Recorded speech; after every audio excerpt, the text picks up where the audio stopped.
Сәлеметсіңдер ме балалар? Қазір бізде өзін-өзі тану сабағы.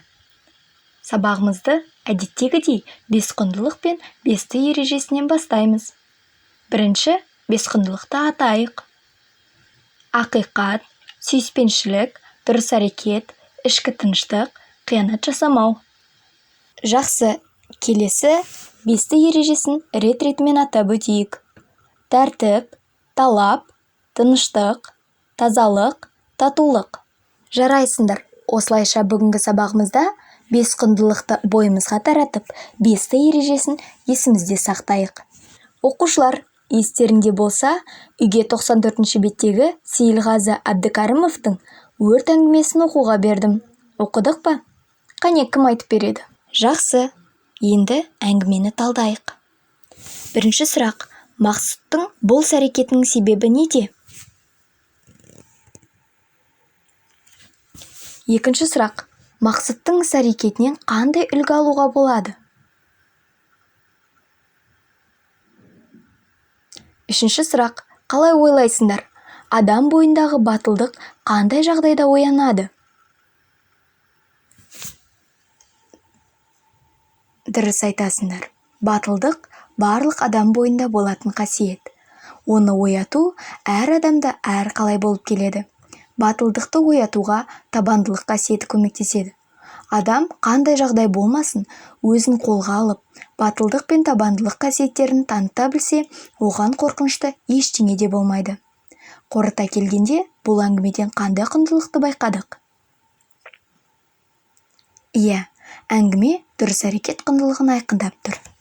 Яғни бүгінгі тақырыбымыз батылдық пен табандылық деп аталып, дұрыс әрекет құндылығымен байланысады.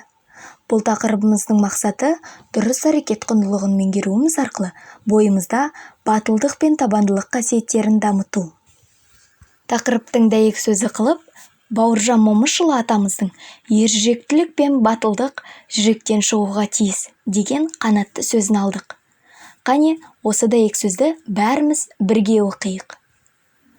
Ержүректілік пен батылдық жүректен шығуға тиіс.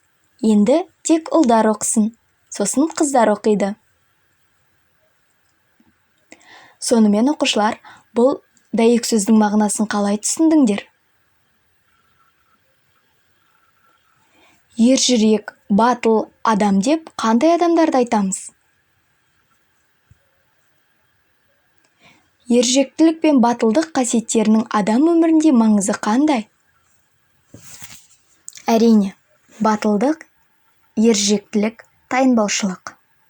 Жалпы дәйек сөзде өзіңді қорғасаң да, өзгені немесе елді қорғап, ержүректілік көрсетсең де, шын жүректен қорға. Сонда ғана сені алар қамал болмайды. Жарайды, енді жұмыс дәптерімізді ашамыз. Бүгінгі күнді, тақырыпты, содан соң дәйек сөзімізді дәптерімізге көшіріп алайық. Жақсы оқушылар, енді мен сендерге әңгіме оқып беремін, ал сендер мені мұқият тыңдаңдар. Мейірімді бала әңгіме. Қытай жұртында ескі заң бар. Біреуді алдағандығы мойнына түскен кісінің қолын кесетұғын. Бір төре осындай іспен күнәлі болып, әлгі айтылған жазаны беруге тұрғанда, күнәлі төренің жас қыз баласы әкем үшін жауап беремін деп мәлім болды. Қызды патшаға алып келісті. Тақсыр патшам, деді қыз. Менің әкем жазаға лайық болғаны рас. Соның үшін қолынан айырылу керек болды. Мінекей тақсыр, әкемнің қолы, деп өзінің қолын көтерді. Бұл қолда менің жазықты болған атамның қолы, бірақ мұнымен бала-шағаларын асырауға шамасы келмейді. Бұйырыңыз, тақсыр, осы нашар қолын кесіп, жұмысқа жарап, бала-шағаларын асырайтын қолын атама қалдыруға. Патша баланың мұнша атасына мейірімділігіне рақымы келіп, төренің күнәсін кешті дейді. Сонымен әңгімеде төрені не себепті жазаламақшы болды? Патшаның төрені кешуіне не себеп болды? Патшаның төрені кешуімен келісесіңдер ме? Қыздың бойында мейірімділіктен басқа тағы қандай қасиеттерді байқадыңдар? Қалай ойлайсыңдар, қазіргі кезде осындай қасиеттерге ие балалар бар ма? Бұл әңгімеде қандай құндылықты байқадық? Иә, бұл әңгімеде біз жас кәріге қарамай барлық адам бойында батылдық қасиеті болатынын біліп, кез келген жан шешуші сәтте табандылық танытып, мына әлемге өзгеріс енгізе алатынына көзіміз жетті. Жақсы, енді оқушылар топпен жұмыс жасаймыз.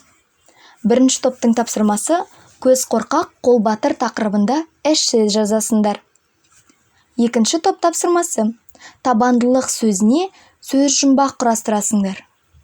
Үшінші топ тапсырмасы сөйлемдерді өз ойыңмен жалғастыр. Тамаша!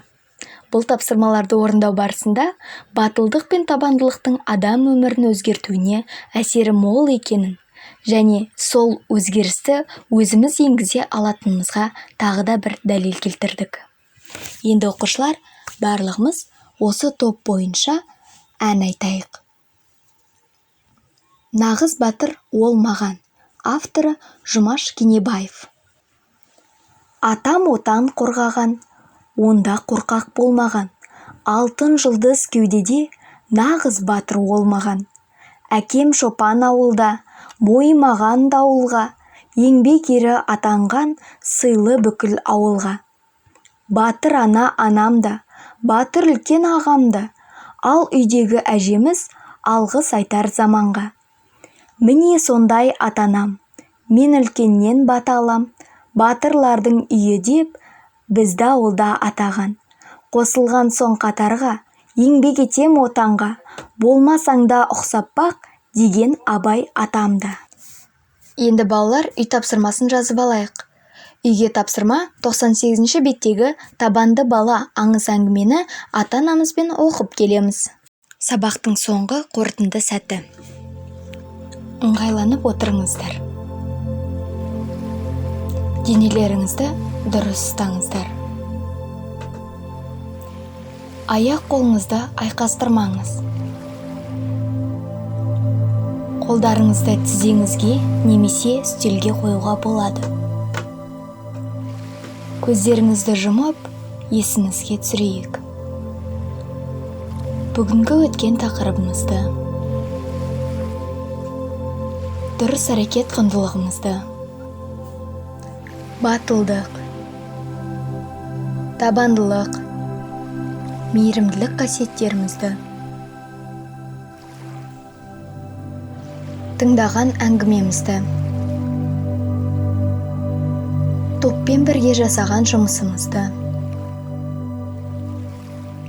топпен бірге орындаған әнімізді, осының бәрін жүрегімізге түйіп, есімізге сақтайық.